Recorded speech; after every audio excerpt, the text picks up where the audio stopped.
Bueno, pues empecemos. Muy buenos días, muchas gracias a todas por estar aquí, a todos. No sé, yo le he pasado muy bien estos 2 días. Gracias Bárbara Perea, gracias a José Luis Barrios y gracias a Nahum desde Londres. Un poquito, tenemos, 45 minutos y 15 minutos para que el público hable. Las respuestas van a tener que ser breves, pero sí hay muchas cosas que quiero preguntarles a los tres, bueno, sobre todo dos. Y no sé cómo empezar. Me gustaría empezar un poco con José Luis, hilando una inquietud que salió por ahí de parte del público, de una persona muy importante en el público, en donde decía, ¿por qué distinguir entre ciencia y tecnología? ¿Qué caso tiene eso? ¿Cuál es el...? Entonces, aprovechando que tenemos aquí un curador, pero que es un curador filósofo, que no es algo muy común, me gustaría hacerle las dos preguntas filosóficas, al menos que yo creo que han surgido y que son importantes, son relevantes para este foro. Y justamente es eso, ¿no? Platicar con José Luis un poco y desde su perspectiva como curador y también como amigo, maestro, formador de muchísimos curadores que están trabajando con el vínculo arte y ciencia. Entonces, bueno, esta distinción o no entre ciencia y tecnología. Bueno, como toda respuesta que intentáramos dar en poco tiempo, pero que pretenda dar una cierta genealogía conceptual que nos permita entender cuál es el problema. Creo que habría que empezar por precisar ciertos conceptos, quizá les podrían sonar demasiado elementales, pero sí necesarios, con una sola intención, que es como intentar mostrar que sí, efectivamente, en el punto del desarrollo de la ciencia y la tecnología tal como lo conocemos hoy, es una pregunta falsa, es una falsa pregunta intentar hacer esa distinción. Y déjenme empezar por el principio. Digamos, hay una especie de nudo borromeo en el que se enreda la ciencia y la tecnología en la contemporaneidad, que tiene que ver que efectivamente con el modo en que las condiciones del progreso científico basado en distintos paradigmas de la ciencia, que eso es lo primero que habría que ver. No todo el paradigma científico ha dictado la noción de la tecnología históricamente hablando. Es decir, si nosotros pensamos en el Renacimiento, quizá fue la geometría y la física, ¿no?, de Newton un poco después la que dictó el paradigma de la tecnología. Luego será la biología, en fin. Es muy importante entender la relación histórica de qué ciencia está dictando el paradigma de verdad, de certeza y de progreso del saber científico, porque si no, inmediatamente perdemos de perspectiva el asunto. Esto se vuelve particularmente importante por lo que decía al principio. En el punto donde hoy estamos, cuando la ciencia habla de ciencias de la complejidad, que ahorita voy a abundar un poco más sobre ese asunto, que como siempre suele pasar cuando los artistas y los curadores no filósofos se apropian de los discursos, empiezan a pervertir el lenguaje de una manera verdaderamente y los conceptos de una manera irresponsable, muy eficaz en términos del dispositivo artístico, pero no necesariamente precisa y concisa, ¿no? Que esa es mi crítica, digamos, que yo haría como curador a lo que yo veo que pasa. Pero entonces, ¿qué sucede? Si partimos del paradigma de la complejidad, el concepto de complejidad efectivamente recoge una noción de lo científico que viene de la biología, básicamente de las formaciones complejas de organismos vivos, que tendría que ver, y el modo en que esto construye relaciones de impulsos vitales que tienen que ver con la electrónica, con los big data, con los logaritmos, con todas las formas de programación contemporáneas, que su modelo tiene que ver con esta noción complejidad, biología. Entonces, esto es muy importante entenderlo, porque lo que cambia es la pregunta fundamental por el estatuto ontológico de lo que la ciencia se pregunta como principio, que es cuál es el estatuto de la materia, tal cual. Toda ciencia al final del día siempre se está preguntando por el estatuto de la materia. Eso desde Aristóteles hasta la complejidad, ¿no? Entonces, efectivamente, ¿qué sucede? Si no tenemos claro esto, entonces podemos hacer una distinción muy artificial donde la más escolar de todas y la peor de todas, que nunca hay que hacerle demasiado caso, que es la técnica es la ciencia aplicada. Eso es una tontería, en realidad no es cierto eso, sino más bien es cómo la propia complejidad del conocimiento, en la medida en que va articulando sistemas más elaborados de representación, lo que acorta es la distancia entre el concepto y la materia, que es ese problema epistemológico. Y en ese sentido, en el estadio actual del desarrollo de la tecnología, efectivamente no podría la ciencia hacer nada sin los progresos que tiene la tecnología, pero también es cierto que la tecnología no podría hacer nada sin los progresos que tiene la ciencia. Entonces, en ese sentido me parece que es una falsa pregunta, ¿no? Ahora, si queremos profundizar eso y efectivamente vemos cómo se ha implementado la relación, y eso es un problema filosófico, entre el campo de inmanencia de la materia y las condiciones de representación de esa inmanencia en la ciencia, lo que se ha ido cortando es exactamente el punto donde los conceptos científicos dejan o pertenecen más a la condición inmanente de la materia y por tanto determinan más pertenencia de la tecnología con la materia, de la materia con la ciencia y de la ciencia con la tecnología. Eso es lo que yo tendría que decir por principio. Bueno, me encanta porque además pensando en las enormes disputas que, bueno, como saben, a mí me encantan, por ejemplo, la que hubo entre Einstein y Bergson durante 20 años, se partieron el queso por una discusión así. Entonces, creo que estamos acercándonos a un momento en donde lo que buscamos es que exista diálogo, ¿no? Y que logremos entendernos un poco. La filosofía y la ciencia son pues no deberían, como todas las disciplinas, estar hoy tan separadas, y hay puntos en donde no lo están, pero ciertamente creo que es un diálogo que vamos a tener que tener, sobre todo en este contexto, ¿no? Y que vamos a tener que continuar, ¿no? Y bueno, por otro lado, está con nosotros Bárbara Perea. Bárbara se ha dedicado a la curaduría, pero no solo a la curaduría, sino a la formación en curaduría. Después te especializaste muchísimo en arte sonoro. Me interesa mucho esta parte de la formación de curadores. Tú conoces la historia desde hace muchísimo tiempo. Me acuerdo, yo te conocí en el proyecto Teratoma, que es de los más viejos que hay de formación de curaduría, y en ese proceso, ¿no?, de ser una curadora de arte contemporáneo, digamos, más en general, con ciertos problemas, a pasar a especializarte y hacer un trabajo muy, muy particular con el sonido, pero también con la formación en artes electrónicas en tu experiencia en Border. Entonces, eso, como el conocimiento, la curaduría y un poco la historia de cómo ha sucedido estas prácticas en México. Sí, ¿se oye bien acá? ¿Sí? Pues muchas gracias. Bueno, gracias por invitarme a participar en esta mesa. Leí las preguntas que me enviaste también muy amablemente y lo voy a ligar con lo que estás mencionando ahorita. Bueno, primero la enseñanza de la curaduría. Híjole, es un tema complejísimo. Mira, sí llevo muchos años tratando de enseñar curaduría y creo que al final de toda esta experiencia sigo sosteniendo que la curaduría se puede aprender, pero no se puede enseñar.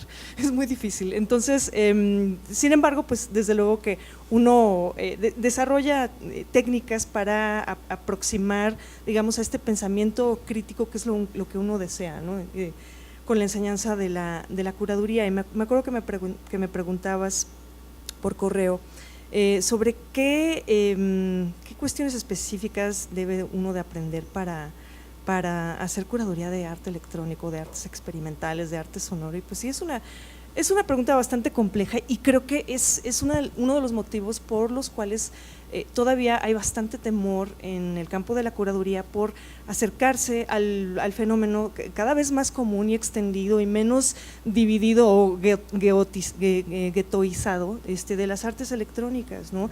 Finalmente, me encanta compartir la mesa con ustedes dos porque en el tiempo que llevo de conocerlos, creo que hemos pasado de un momento en donde el arte electrónico era percibido como un asunto de gueto, un asunto de unos cuantos especialistas entendidos, a una cosa mucho más extendida, en parte porque el arte contemporáneo pues pasó por un momento en donde los públicos se habían alejado del arte contemporáneo porque había una percepción de que el arte contemporáneo era increíblemente hermético, ¿no? Las prácticas postconceptuales no eran, digamos, algo que se relacionaba directamente con el público, y el arte electrónico de alguna manera se suponía que iba a entrar a los museos a hacer este gran democrático igualador, era este paradigma de inclusión, de la interactividad, etcétera, cosa que resultó ser prácticamente falsa.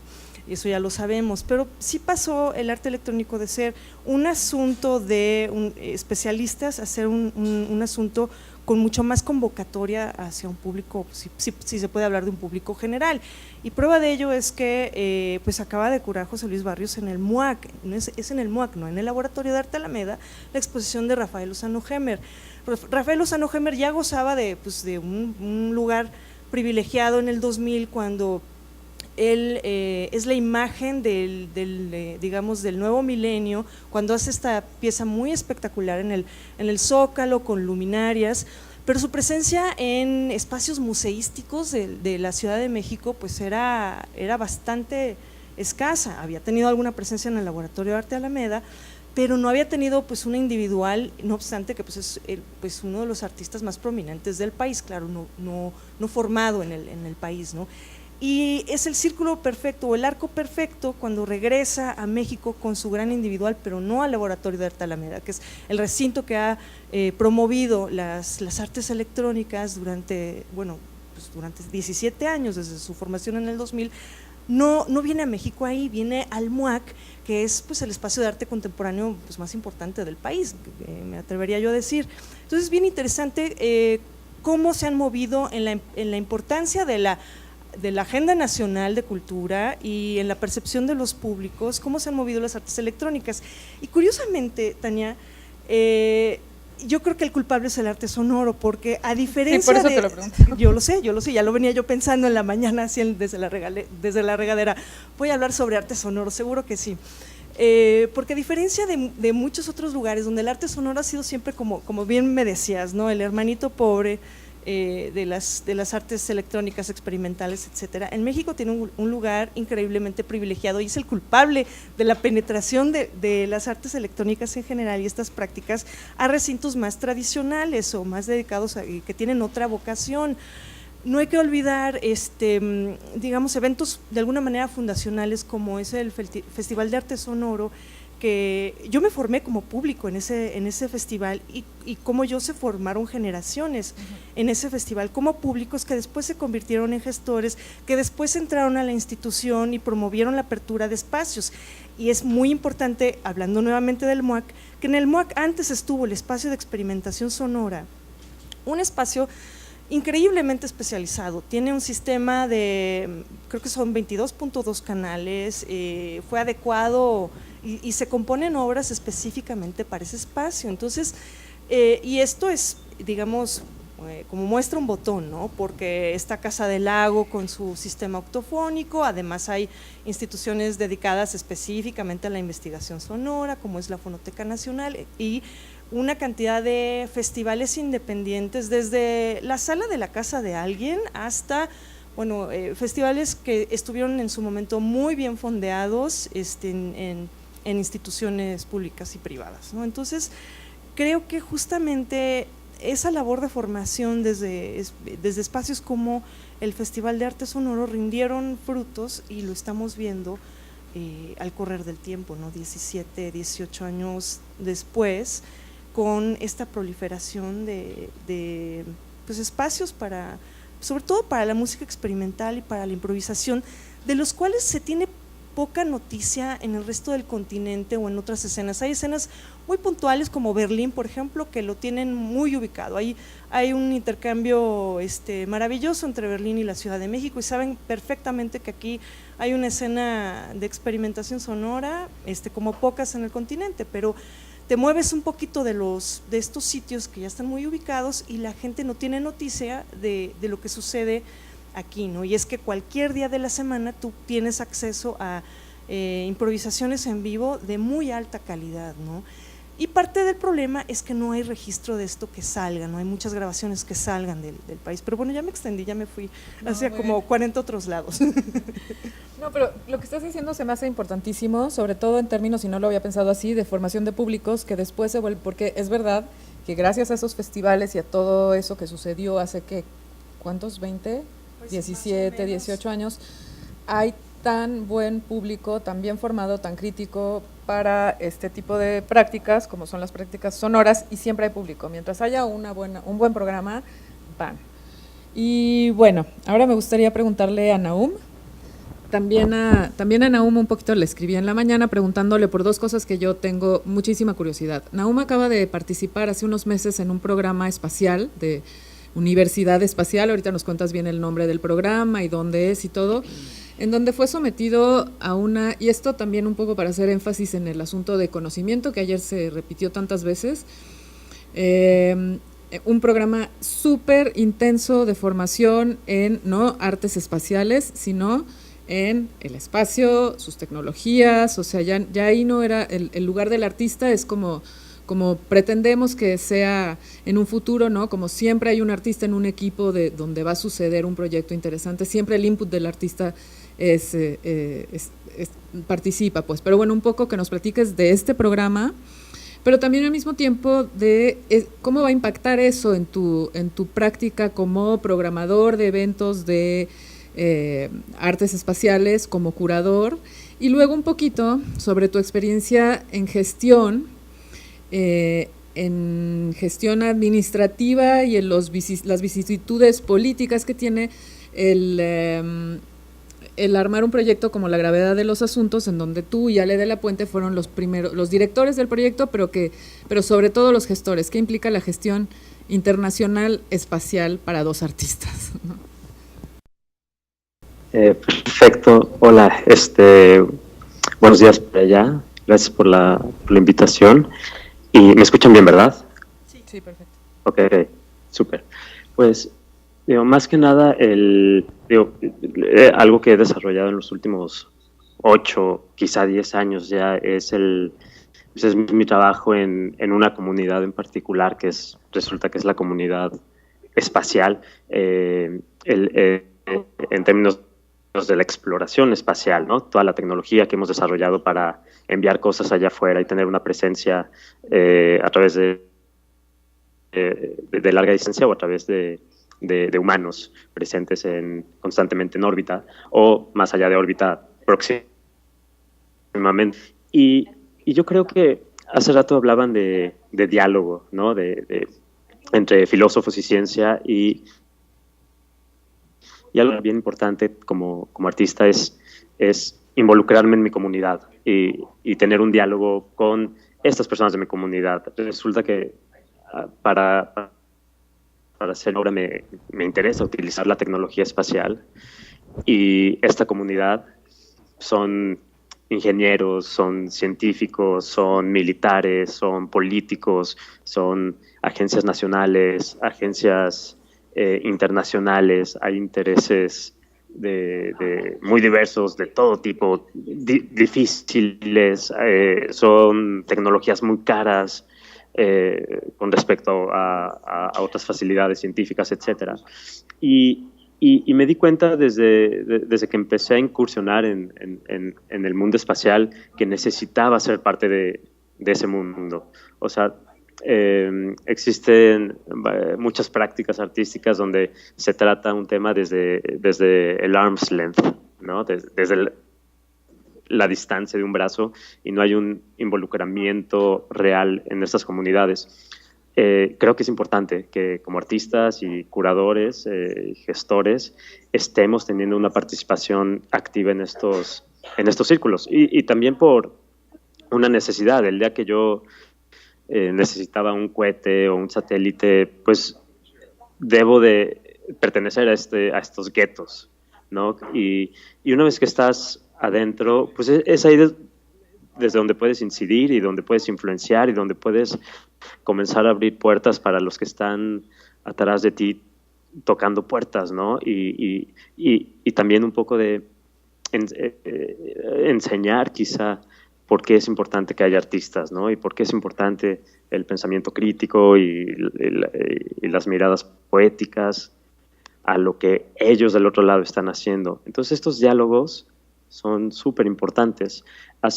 Como bien decías, Tania, hace unos meses estuve en un entrenamiento astronáutico en Israel, ¿no? Fuimos una generación de 100 personas, tuvimos acceso a a cosas sensacionales, ¿no? A mucha tecnología militar, por supuesto, pero también a una serie de tutores increíbles, ¿no? Mi tutor caminó sobre la luna y estuvimos trabajando un mes en puros temas teóricos, ¿no? Que van desde mecánica de órbitas, diseño de misiones espaciales, remote sensing, y el segundo mes fue algo completamente práctico, ¿no? Entonces, yo escogí una concentración que se llama Human Performance in Space, que tiene que ver con toda la parte médica y psicológica del ser humano en el espacio.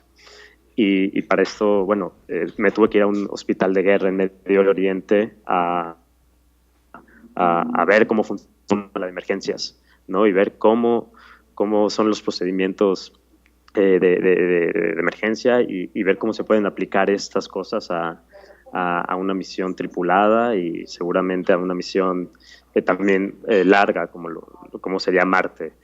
Y mi experiencia fue, yo era el único artista en esta generación de 100 personas y sentí que realmente había poco entendimiento de qué carajos hace un artista en estos medios, pero creo que están muy abiertos y creo que cuando les explicas qué es lo que hacemos, lo valoran y lo aprecian mucho.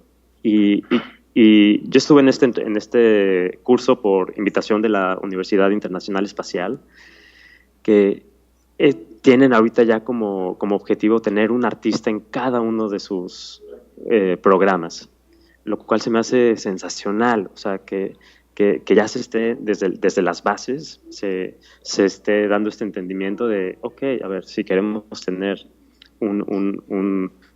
una conversación diversa sobre los usos de la tecnología espacial, pues es importante que estemos los artistas, y no nada más nosotros, sino personas en las humanidades, ¿no? Que estén la importancia de tener filósofos, ¿no? De tener historiadores, etcétera, en algo tan complejo como la exploración espacial, donde convergen la tecnología y todo tipo de ciencias, biología, química, física, astrofísica, etcétera, pues es muy fácil, hay muchas especializaciones y es muy fácil que ellos mismos caigan en sus inercias y se cierran mucho, ¿no? A otras cosas. Por ejemplo, se escucha, digo, ahorita el objetivo futuro siempre, bueno, en la carrera espacial, pues es Marte, y seguimos utilizando las mismas palabras, ¿no? Cuando el primer hombre llega a Marte, dices, ¿por qué hombre? No, usemos la palabra humano, y se los explica si lo entienden, ¿no? Vamos a colonizar Marte, y es de, ok, tenemos que repetir las prácticas coloniales. Y dicen, pues no, ¿verdad? Ok, bueno, siguiente. O hay que terraformar Marte, hay que convertirlo en algo como la Tierra. Y es de, espérate, a ver, es necesario terraformarlo y sin conocer lo que hay. Entonces, lo reciben muy bien. El problema es que no han tenido esta exposición a otras formas de pensar.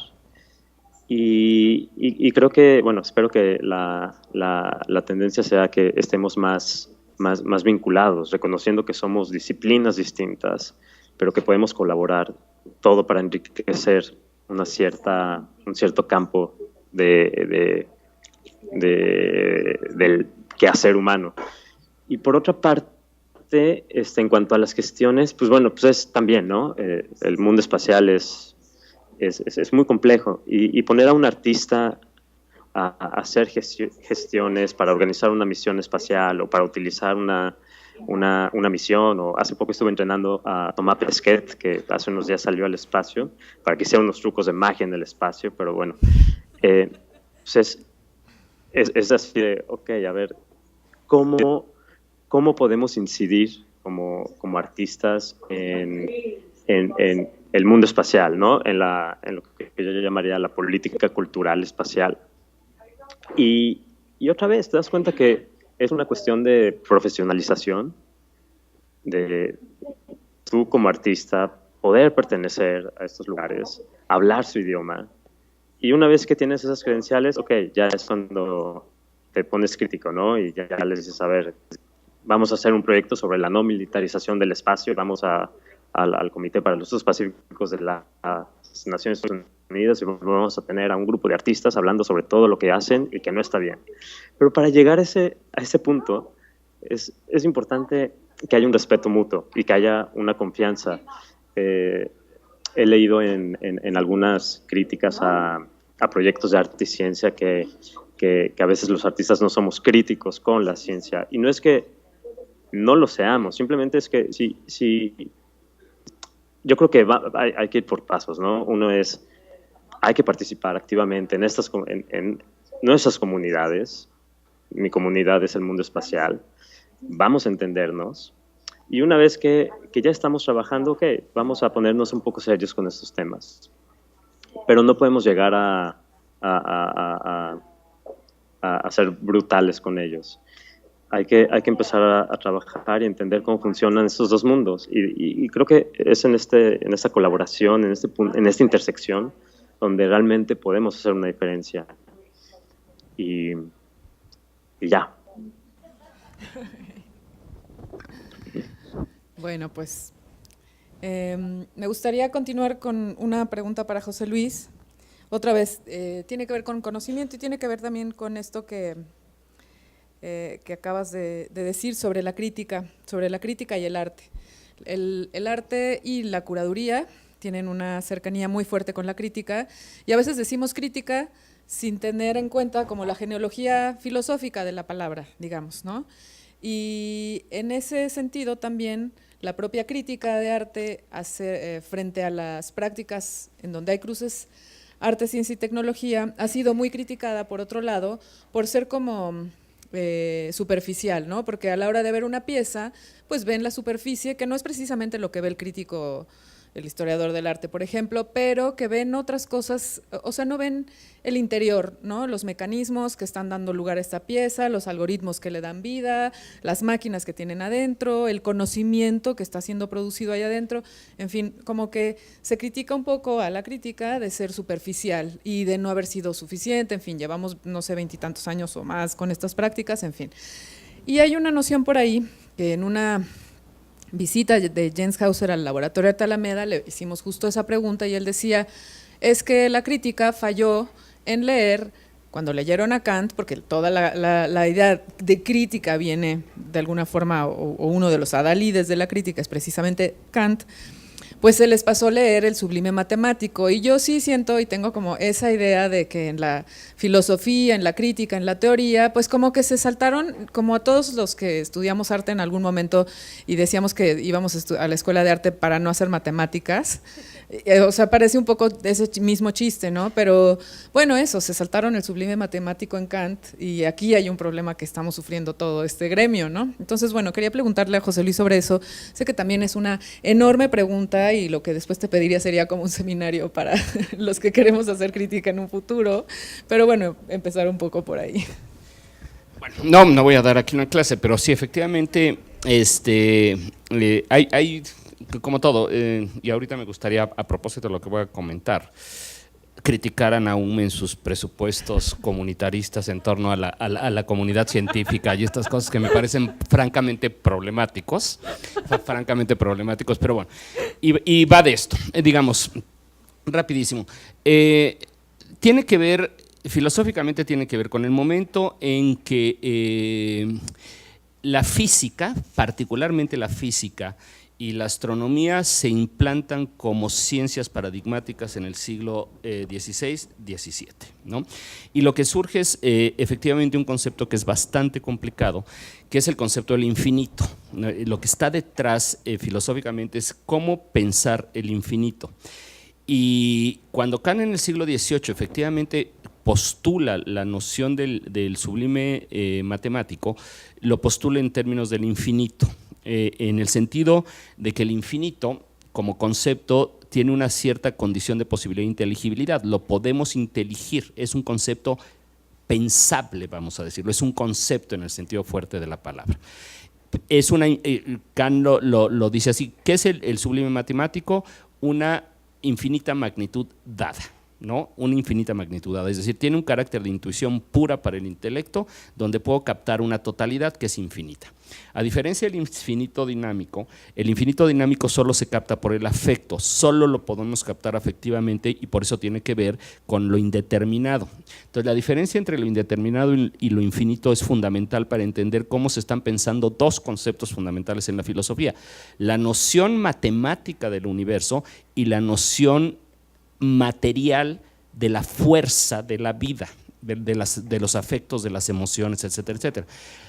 La trampa que hace Kant, y por razones de su propia economía discursiva, de su propio sistema filosófico, es que el modo en que se puede captar el infinito y lo indeterminado para no poner en crisis el paradigma de la razón lógica es estético. Entonces, la salida lo que hace Kant es darle una salida estética a lo que es un problema lógico y ontológico. Esa es como la trampa que hace Kant en el sistema. Ahora, ¿qué está detrás de la idea del infinito matemático, del sublime matemático? Todo el tiempo la idea del infinito. El infinito es una cantidad absoluta que no acepta comparación alguna y sin embargo permite que todo se compare a ello. Eso es francamente entendible. ¿Eso con qué tiene que ver? Con Leibniz, ¿sí? Tiene que ver con la física de Newton y tiene que ver con una formulación lógica que Kant está haciendo de todos estos conceptos. Con eso es con lo que tiene que ver. Ahora, el problema en Kant es que cuando mete el infinito, lo sublime en la estética, está intentando resolver no el problema lógico, sino el problema ético y político de los afectos y de lo indeterminado. Acuérdense que son filósofos, estamos acostumbrados a pensar como en sistemas. Entonces, el tropiezo kantiano es efectivamente que tiene que moralizar en algún punto la noción del infinito para salvaguardar la universalidad de la norma moral, si no, no es posible la universalidad de la norma moral. Entonces, ahí es donde Kant efectivamente dice, no, la única forma de captar el matemático, el infinito matemático, es estéticamente hablando como medida absoluta, medida de lo absoluto, o como indeterminación absoluta, y por tanto como puro afecto. No lo podemos hacer con el orden ético, porque en ese momento, ¿qué pasaría con el deseo? ¿Qué pasaría con la vida? ¿Qué pasaría con la voluntad? ¿Qué pasaría con los apetitos? Si tienen que ver con afectos indeterminados. Lo que dominaría el orden de la ética serían las pasiones, por tanto no sería posible pensar la universalidad de la ética. Y al mismo tiempo, en tanto experiencias singulares, particulares, no pueden ser objeto de juicios lógicos, por tanto no tendrían validez científica o no podrían pretender valer científicamente. Entonces, por eso Kant las pone ahí.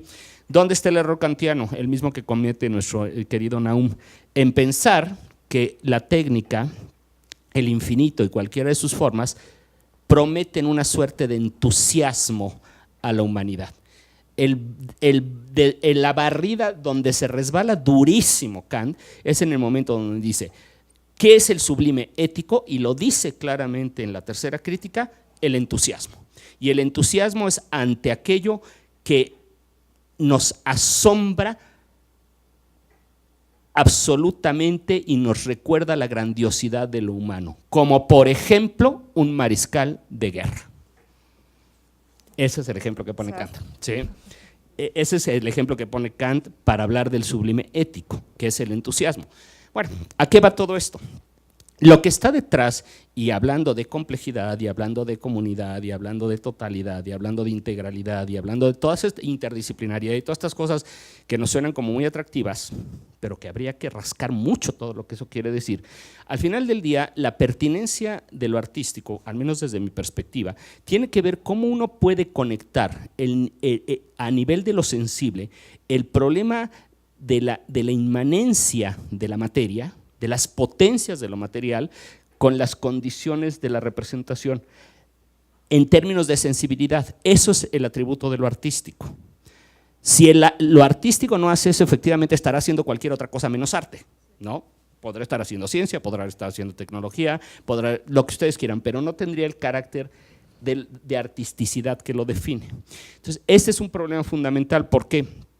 Porque, con todo respeto al discurso de Naum, pero cuando yo digo, yo como artista le voy a enseñar a los científicos que hay otras cosas, bueno, yo creo que los científicos no necesitan que ni los artistas ni los curadores les enseñemos nada. ¿no?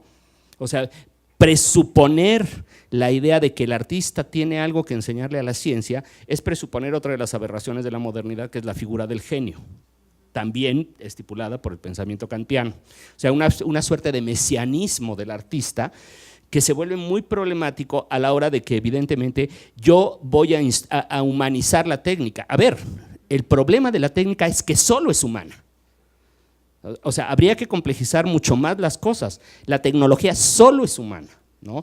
Y la tecnología es un gesto de colonización por principio, ¿no? Si nosotros pensamos, por ejemplo, que, y lo digo en el prólogo del catálogo de la exposición de la última Bienal de Venecia, cuando Galileo postula la física de los materiales, la postula a través de haber ido a Venecia a ver cómo se fabricaban los barcos mercantes y se da cuenta que efectivamente el modo de dividir los remos para lograr mayor empuje al agua y mayor fuerza entre menos masa, lo que ganaba era fuerza y velocidad en la navegación. Entonces, y eso tenía que ver con proyecciones coloniales y con proyecciones comerciales. Entonces, somos demasiado ingenuos los artistas y los curadores si pensamos que aquello que define el estatuto de la tecnología en la modernidad tiene que ver con la razón instrumental. Lo que uno se tiene que hacer cargo políticamente es qué significa la técnica como razón instrumental de la ciencia y de la lógica del poder.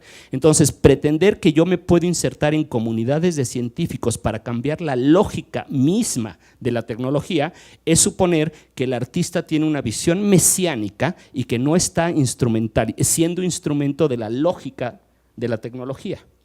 Entonces, eso es algo de lo que uno se tiene que hacer cargo como curador te haces cargo. Es decir, pensar que yo voy a ser un curador en lo oscurito, en mi casa, es no ser un curador. Pues eso es una ingenuidad mayúscula, ¿no? Y no quiere decir que uno tenga que ser despiadado, quiere decir que uno no es ingenuo, ¿no? Si yo pretendo curar mi colección privada de las 3 fotografías que tengo en mi casa y invitar a mis cuates para que las vea, pues yo no sé si eso es ser un curador, ¿no? El curador es un dispositivo de visibilidad que tiene que negociar con la institución, que tiene aristas políticas, que tiene aristas económicas y tiene que saber hacerse cargo de esos asuntos. Ahora, si tú me preguntas, en el caso, mi experiencia más cara gestionando curaduría, sí, efectivamente fue lo de Rafael Lozano Hemer. No voy a hablar aquí de cantidades, pero sí de muchos intereses que efectivamente se ponen en juego, ¿no? Se ponen en juego. Ahora, ¿cuál es el punto? El punto es efectivamente cómo puedes tú colocarte en las curvas, diría Foucault, de visibilidad de las instituciones para que efectivamente puedas provocar desplazamientos en esas lógicas de la institucionalidad, pero no pensar que ellos son los buenos y nosotros, ellos son los malos y nosotros los buenos, o ellos están equivocados y nosotros no. Me parece que esa actitud de pensar la función del arte, la función del artista, la función del curador, en realidad no abona porque empieza por ser ingenua. Los primeros que somos instrumentalizados efectivamente por las lógicas de la producción somos nosotros. Es más, el carácter suntuario de la producción artística es la cúpula más alta de la cadena de producción capitalista. Por eso las lógicas de intercambio se tienen que negociar de otra manera. Entonces ahí yo no digo que uno no deba de trabajar con comunidades o con grupos. A mí la palabra de comunidad también me genera muchísimo problema. Esta idea de comunidades ideales, como diría Freud, el fundamento de toda comunidad es la violencia. Tenemos que matar al padre, sellar un secreto y una culpa para que la sociedad sea posible, ¿no? Entonces, bueno, habría que ver si somos capaces de matar el estatuto simbólico de la verdad de la ciencia y entonces a lo mejor sí podemos fundar una comunidad, ¿no? Es decir, de repente apelar a la filosofía de la sospecha, Marx, Nietzsche, Freud, no está tan mal, ¿no? Y dejar de pensar que el artista tiene una vocación manifiesta de salvar a la humanidad y menos en el punto en el que se encuentra hoy la producción artística. A mí me lo parece, ¿no? Pero bueno. Bueno, Yo estoy muy de acuerdo contigo en lo que acabas de comentar, porque a mí me molestan muchísimo las actitudes. O sea, más allá de ver si matamos esta cuestión de la verdad de la ciencia, también habría que ver si podemos matar la verdad del arte, porque estas actitudes, digamos, sí, mesiánicas de los artistas y que todo es… Y de los curadores, desde luego, porque a la figura del genio artista, pues empata perfectamente la figura del curador de miurgo. Entonces, creo que ahí también somos bastante culpables y pues finalmente no venimos a darles lecciones a nadie. Como dices, estamos atravesados por una serie de intereses y conciliamos una cantidad pues sí, de eso, básicamente de intereses en el trabajo que hacemos, que pues tampoco podemos ser inocentes. Y creo que eso es lo más peligroso. Lo que no hay que hacer es esconder la mano. Justamente lo que hay que hacer es pues revelar la intencionalidad, ¿no? Yo estoy curando desde esta postura y mi intención es revelar o decir o hacer visible esto específicamente, pero no esconder la mano. Yo creo que eso es peligroso. Sí, bueno, no sé si ya es tiempo de abrir a preguntas. Es que no me… ¿Está bien? Bueno, no sé, estoy pensando en dos cosas. En una, que ya lo comentamos ayer, la declaración, digamos, de Mónica Bello, ¿no? Cuando dice, yo soy una curadora que no crea discursos, sino que soy una curadora que facilita. Y es justamente una curadora que ha hecho muchísimo, así, un gran trabajo de difusión y de visibilización de estas prácticas desde que estaba en Laboral, desde que llevaba el concurso de vida, el único concurso que existía sobre bioarte en el mundo que llevaba Fundación Telefónica, que ahora se ha cancelado, y ahora su trabajo en el CERN.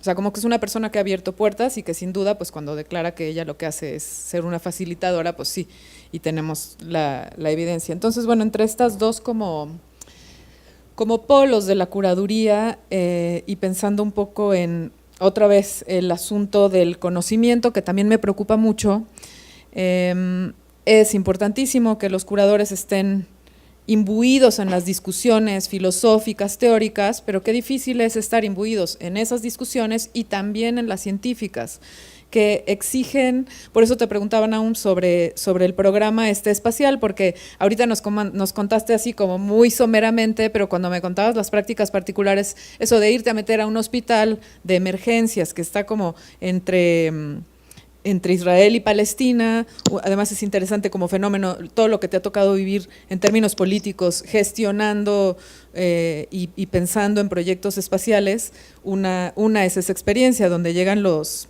heridos de cualquier parte y los tienes que atender, y son heridos de guerra, no tengo que describir, todo el mundo hemos visto imágenes, ¿no? Entonces ese tipo de prácticas, pero después llega al salón a estudiar, yo no sé, o sea, ya hemos tenido seminarios de partículas aquí, de gravedad, pero me imagino a los que estuviste sometido, además en un contexto donde eres el único artista y que no tienen miramientos, que a mí me gusta mucho que pase así, ¿no? Que no nos traten a la hora de la divulgación, pues que hagan como que somos unos físicos de primer semestre y tú te trates de poner el nivel, lo mismo que pasa con la filosofía, y por eso me gusta también estar en disertaciones con José Luis, porque tampoco se pone al nivel de, ay, están en kinder y les voy a hablar como de kinder, pero qué difícil es eso, ¿no? Eso, bueno, si pudieras ahondar un poquito como en la parte del conocimiento y el tiempo que te exige entrenarte, porque ya lo veo más como entrenamiento que… Sí, bueno, totalmente, es un entrenamiento astronáutico y tiene que ver con, a ver, hablando de este curso en particular, pues es un entrenamiento muy general, no es una clase de 100 personas, de las cuales seguramente solo 2 podrán convertirse en astronautas eventualmente, y tiene que ver con cómo, ¿no? Todos de manera horizontal nos enseñan ciertos temas y luego nos preparan físicamente, ¿no? O sea, hay un entrenamiento físico, hay un entrenamiento médico también muy, muy fuerte, y también científico, ¿no? A arrastrar el lápiz y empezar a hacer ecuaciones. Y otra vez, lo que creo que es muy interesante en este tipo de apertura es que hay un diálogo, ¿no? O sea, lejos de ser una labor mesiánica, hay un entendimiento de que de que somos disciplinas distintas y de ahí que pueda un artista hacer un intercambio fructífero, ¿no? Y por ejemplo, bueno, a ver, recuerdo que estaba en este hospital haciendo procedimientos intravenosos y cosiendo heridas. Y es algo que a mí me cambió la perspectiva de muchas cosas, ¿no? O sea, uno nunca había tenido un contacto con un tema de guerra, así, ¿no? Cuando de pronto tienes a un paciente enfrente de ti, le estás cosiendo el brazo y sabes que es una persona de ISIS o del Estado Islámico. ¡Wow! ¡Qué fuerte! No puedes decir no, ¿no? Y sin embargo, bueno, por una cuestión humanitaria, estás metido en esa situación y debes de trabajar en ello. Y por otra parte, digo, algo que no mencioné es algo que tenemos en la Federación Internacional Espacial que se llama ITACUS, que es hace años la Federación Espacial hizo un departamento para lo que ellos problemáticamente le llaman los usos culturales del espacio exterior, ¿no? O sea, cómo podemos utilizar la tecnología espacial para utilizaciones culturales. Pero bueno, el sentido de este comité que tenemos es justamente incentivar que haya más colaboraciones con artistas, que haya más diálogo con personas en las humanidades y generar una serie de recomendaciones para que este tipo de colaboraciones se puedan dar en este contexto, ¿no? Y al final del día, bueno, pues es otra vez, ¿no? Es entender cómo funcionan estas grandes maquinarias y ver cómo podemos también nosotros trabajar utilizando sus procedimientos, sus lenguajes y después hacer recomendaciones para cambiar ciertas cuestiones. Y digo cambiar porque hablo desde mi trinchera, que es la comunidad espacial. Tiene una dinámica muy particular. De una diplomacia internacional muy grande.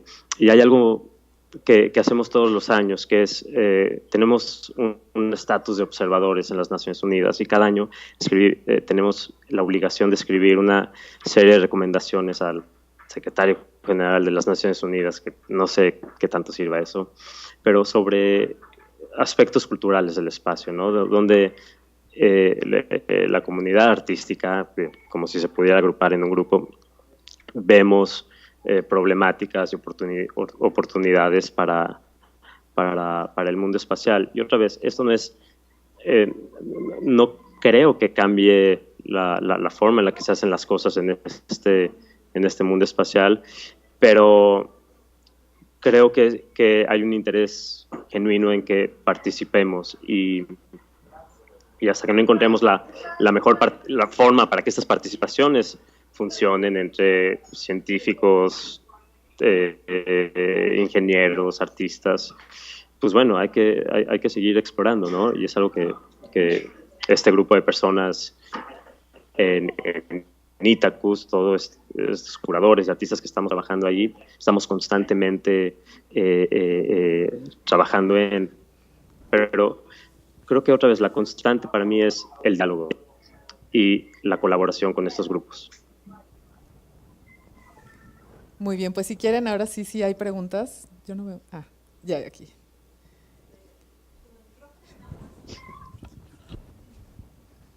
Te va a preguntar Gaby Frías de Ciencias Nucleares. Bueno, en realidad quería comentar. Hola, Nahum. Lo que quería comentar Hola. Es que yo estoy de acuerdo contigo en lo que dices sobre el diálogo y tener un punto de un lenguaje común con los científicos para poder discutir ciertas cosas, en tu caso, de tecnología espacial. Me pareció importantísimo, yo sí estoy de acuerdo, en que los científicos tienen que aprender también del arte, no solamente los artistas de la ciencia. Cuando nosotros hemos tenido colaboraciones desde el Instituto de Ciencias Nucleares con grupos de artistas, en particular con Nahum, con Ale, con Tania, en fin, el común ha sido que los científicos me han dicho, cómo he aprendido de esta experiencia. Y esta experiencia está transformando también el modo en que yo estoy viendo el mundo, el modo en que estoy percibiendo el modo de hacer ciencia, y me parece que estas colaboraciones son espectaculares. Voy a poner un ejemplo muy claro. Cuando se hizo la gravedad de los asuntos, el científico que fue a bordo del avión es un científico experto en gravitación que jamás en su vida había sentido la falta de gravedad, o sea, nunca había sentido la gravedad cero. Miguel Alcubierre, por primera vez subido a un avión, gracias a Nahum Ale y la gravedad de los asuntos, pudo experimentar en carne propia lo que era eso. Y eso significó para él un cambio muy fuerte en su investigación. Entonces yo ahí sí creo que el arte sí puede transformar a la ciencia y que los científicos también aprenden de los artistas. Gracias, Nahum. Saludos a Londres. Gracias, Gaby. Saludos.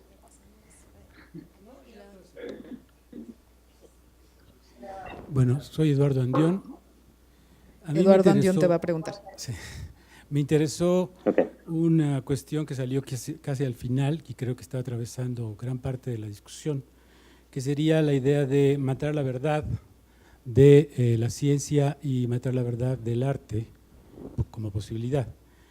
Me pregunto si podemos y debemos entrar a esta época que se ha sido llamada ahora de la posverdad, o qué pasa con esta verdad que es la verdad del mercado, la que está predominando por encima incluso, quizá, y yo creo que sí, de la ciencia y del arte. Entonces, en ese sentido, ¿qué pasaría en una sociedad en donde ya la verdad no sería el fundamento último y cómo podríamos movernos en ese espacio de significación indeterminada? Yo creo que esta pregunta es para José Luis. Me gustaría solamente añadir una cosa. Me encanta la pregunta y tu participación. Justamente cuando hacía esta pregunta sobre ciencia y tecnología, pensaba también en la idea que habrá que discutir en otra mesa y en otro momento de tecnociencia y que tiene que ver con lo que estás diciendo. O sea, el día de hoy, quizá no aquí, no sé, hay científicos aquí que pudieran constatarlo, pero en los grandes proyectos de ciencia en Estados Unidos y en Europa, justo lo que llamamos tecnociencia es que en los comités científicos, donde antes eran académicos los que tomaban las decisiones, está el corporativo, la milicia y el Estado. Entonces, eso cambia todo, ¿no? Y en relación con curaduría y arte, que es esta mesa, estoy pensando que otro gran riesgo que tienen los artistas o que tenemos todo el gremio es como la instrumentalización de, en otros contextos, por ejemplo, el artista como agente de gentrificación, involuntario a veces, porque sí te quieres ir a vivir una colonia bonita y sí quieres que ahí pasen cosas padres y que puedas tener eventos, pero pues ya hiciste gentrificación, tu papel, ¿no? Y en el arte, en el vínculo del arte con la ciencia, pues está empezando a suceder un poquito eso y creo que también hay que cuidarnos. Claro que afortunadamente no estamos en Estados Unidos, ¿no? Efectivamente tiene que ver, a ver, una de las formas más tardías del desarrollo del capitalismo es el capitalismo cognitivo, ¿no? Es decir, que es la versión en realidad del capitalismo industrial que distribuía la fuerza de trabajo y calificaba la fuerza de trabajo de acuerdo efectivamente al grado de especialización técnica de los obreros. Eso lo sabemos, ¿no? Desde que Ford dividió, ¿no?, la jornada de trabajo y digamos, estas trampitas son las que al menos en la filosofía se vuelven importantes.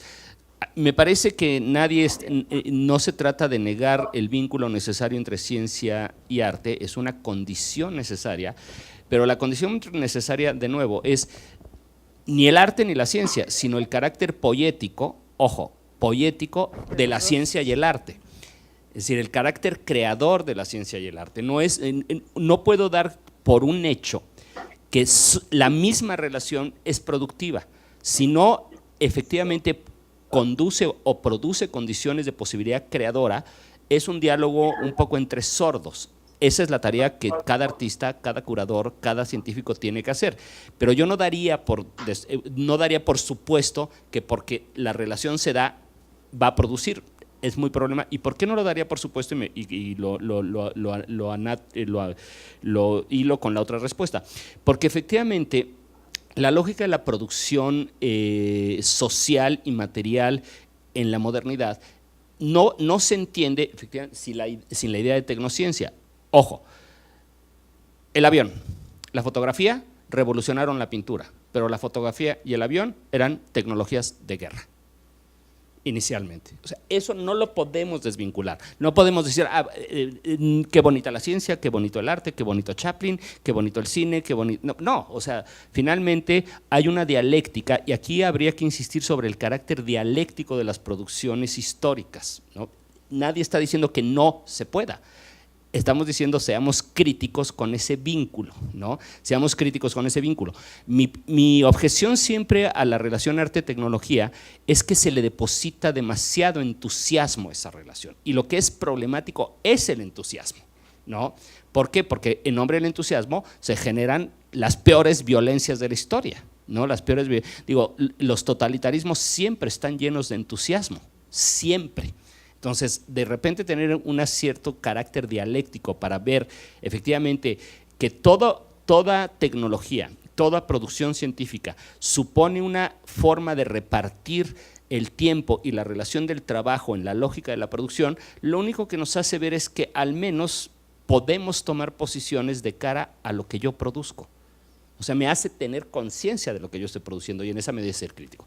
Y permítame completar esto. Entonces, ¿qué pasa? La lógica del desarrollo del capitalismo, efectivamente, lo que divide es una suerte de fragmentación del tiempo de producción del conocimiento que produce élites de investigación sabidísimas, mientras lo que por otra parte produce son lógicas de aturdimiento vital en los individuos. O sea, la pregunta es, ¿qué pasa entre los diseños de informática y de telecomunicación que se están haciendo en Florida o en California o lo que ustedes quieran, y el momento del señor que llega a comprar su Mac en el Shop Center?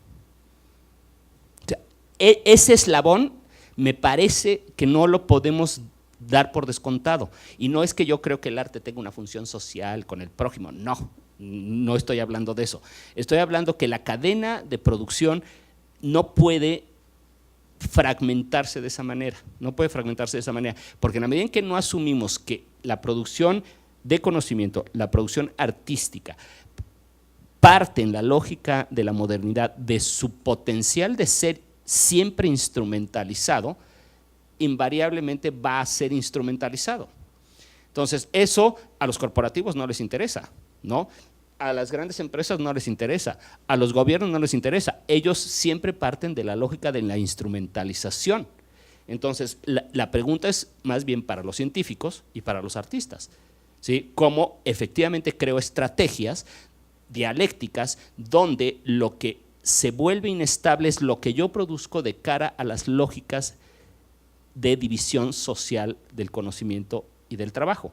Entonces, dar por descontado que porque yo hablo con un científico el mundo va a ser mejor, me parece un poco crítica la posición. Como si yo trabajo con un curador, pues entonces voy a ser mejor artista, o si yo trabajo… No es tan fácil, a lo mejor sí, pero hay que tener un poquito como de capacidad reflexiva en todo el proceso, ¿no? Entonces, sí, efectivamente, la cuestión es esta. Cuando yo decía… en la medida en que se acorta la distancia entre tecnología y ciencia, entre tecnología y arte, efectivamente los puntos de fuga y de crítica son mucho más estrechos, ¿no? Mucho más estrechos. ¿Por qué? Porque si, voy a poner el ejemplo extremo, si en Hollywood los ingenieros en computación y de informática pueden generar un dispositivo de producción de imaginarios sociales con la potencia con las que lo pueden crear, entonces la pregunta efectivamente es que hay algo que tiene ahí un problema. Y mi pregunta como curador, o mi pregunta como artista, o mi pregunta como científico, y ahora sí permítanme usar el sentido político de la verdad, es efectivamente ¿qué compromete un conocimiento en términos políticos? Porque si no me hago esa pregunta, efectivamente entonces tengo las oficinas de efectos especiales en Hollywood. Eso sí lo tengo. Y el problema es que uno no puede no hacerse cargo de que el arte y la ciencia y la tecnología también producen imaginarios, y sobre todo circulan porque producen imaginarios. O sea, la ciencia ficción como género hiperexplotado en el cine no sería posible sin la deriva imaginaria, estético-imaginaria que se produce en el cine. O sea, no sería posible. Entonces, habría que hacerse cargo del nivel ideológico de la formación de nuestros saberes. Es lo único que estoy diciendo, no que no se valga, desde luego que se vale, ¿no? Pepe tenía una pregunta. Sí, bueno, más bien un comentario, y ahora que ha evolucionado es más fuerte el comentario. Yo creo que lo que se está discutiendo rebasa con mucho, digamos, la idea de la mesa, y debíamos de tener un espacio en otro momento para discutir muchas de estas cosas, porque efectivamente hay toda una serie de temas, ciencia, verdad, o sea, ciencia no es igual a verdad, y la ciencia no busca la verdad. Conocimiento no es lo mismo que ciencia. El conocimiento va más allá de lo que genera la ciencia. Hay conocimiento tradicional, hay conocimiento que viene del arte, etcétera, etcétera. Entonces yo creo que hay muchos elementos que son importantes a dilucidar, y yo propondría que en algún momento tuviéramos una mesa de discusión enfocada a varios de estos puntos.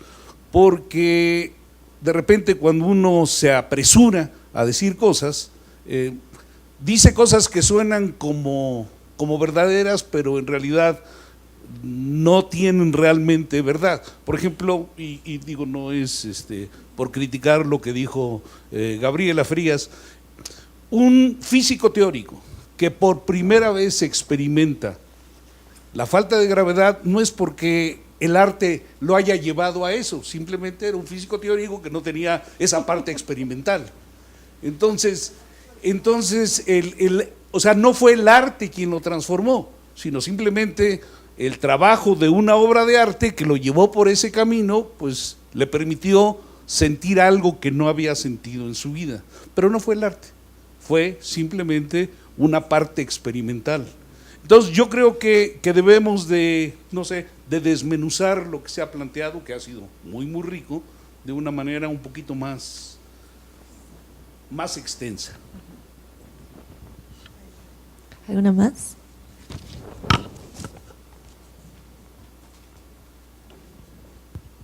Gracias. Yo quisiera hacer una pregunta para los tres y tratar de responderla de la manera más puntual posible para poder escuchar las tres perspectivas, que sería, y es en relación justo a el rumbo que ha tenido la mesa, donde por supuesto tendría muchos más comentarios, pero es cómo se lograría hacer constructivo, más allá de lo que ya se dijo, más allá de ser críticos, más allá de pertenezco a una comunidad, más allá de estoy de acuerdo con usted, cómo se podría desde la perspectiva de cada uno de ustedes y no de sus anclajes experienciales o literarios o actuales en la vivencia, ¿cuál sería la propuesta para lograr este diálogo de manera constructiva? Yo lo dije hace un momento, es decir, creo que de nuevo, si algo hace bien la filosofía o debiera hacer bien, no quiere decir que siempre lo haga bien, es como esta exigencia de ser precisos con los conceptos. Eso es como el gran valor que tiene la filosofía. A lo mejor no sirve para nada más, pero para eso sirve mucho, ¿no? Entonces yo nada más diría, y lo sugerí en algún momento, la pregunta es ¿dónde está el terreno común entre la ciencia y el arte? Y tiene que ver con algo que ideológicamente se ha secuestrado, que es la imaginación. O sea, el único terreno, el terreno común del saber entre ciencia y arte es la imaginación, ¿sí? Que sí es una facultad. Y con esto termino mi comentario. Si yo pudiera hacerles alguna invitación a ustedes, es que lean a Kant en todo lo que Kant se equivocó o tuvo miedo de echar para adelante. O sea, con el problema del afecto, con el problema de la imaginación, que ahí es donde Kant efectivamente está viendo, con el problema de la biología, por ejemplo, ¿no? Cuando Kant se enfrenta al problema del juicio de lo singular, le da pavor, decir, es que si existe el juicio de lo singular, que es el juicio de lo vivo, la ciencia no es posible. Entonces, esos son los terrenos de la imaginación. ese es el terreno común donde se produce ni ciencia ni arte, se produce en realidad una poética. Si recordamos qué quiere decir, para nada más terminar, la palabra poiesis en el sentido griego quiere decir saber hacer. ¿Sí? Es un saber hacer de lo sensible, ¿no? Tal cual, ¿no? Entonces, para mí, yo me preguntaría cuál es el estatuto de la imaginación en los terrenos del saber en los que se mueven los distintos disciplinas o saberes. Leamos a Simondoni Maturana. Pues no creo que haya fórmulas, pero José Luis hace rato mencionó, por ejemplo, el cine. El cine es un ejemplo perfecto de cómo se puede llevar muy bien ese diálogo, pero seguramente nos ha pasado que también vemos una película y decimos, ay, chin, qué lástima que no consultaron a un historiador, porque pues ahí hay anacronismos, o ay, ¿por qué siempre ponen al actor latino? Se supone que es mexicano, pero en realidad el actor es brasileño y tiene acento, porque a Hollywood le da lo mismo, ¿no? Entonces, pues yo creo que hay maneras de hacer que ese diálogo sea rico y sea horizontal y no haya este asunto de, pues es que el arte tiene la verdad y vamos a revelarle al mundo tal cosa, o la ciencia tiene, yo creo que debe ser horizontal, pero pues no creo que haya fórmulas como tal para lograr que ese diálogo sea rico. Pero sí hay muchos ejemplos de cuando ese diálogo sí es fructífero y rico, o que no se llega a ningún resultado concreto, y creo que eso también es parte de la función del arte, es no producir nada que sea productivo como tal, que no se inserte en la lógica de la productividad. Entonces es muy difícil evaluarlo desde una perspectiva de qué es efectivo, qué no es efectivo. Nahum, ¿escuchaste bien la pregunta? Sí, la escuché bien. Para agregar lo que han dicho, es olvidarse del lenguaje que tenemos en cada una de las profesiones, tanto artistas como científicos, y hablar de persona a persona por algo que por una pasión compartida. O sea, pues, aquí quizás sí hay un entusiasmo, ¿no? Y es lo que yo siempre hago cada vez que empiezo a hablar con un científico, es, a ver, quitemos nuestras formas nuestros lenguajes y veamos por qué nos emociona y en esa emoción qué compartimos. Ahí se puede empezar a construir una colaboración, pero otra vez, a ver, no todos los artistas tienen que participar en temas científicos, y no todos los científicos tienen que trabajar con un artista. Lo llevaría al campo individual, donde hay un interés y a través del diálogo hay una conexión y hay un sentido para que exista esa colaboración. Pero otra vez el diálogo y olvidarnos de nuestros lenguajes.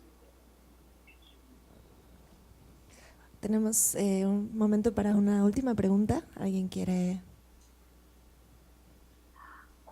Aquí, bueno. Muchísimas gracias a este panel fabuloso. Muchas gracias a Tania Edo por moderar, a Bárbara Perea. Muchísimas gracias a José Luis Barrios y a Nahum.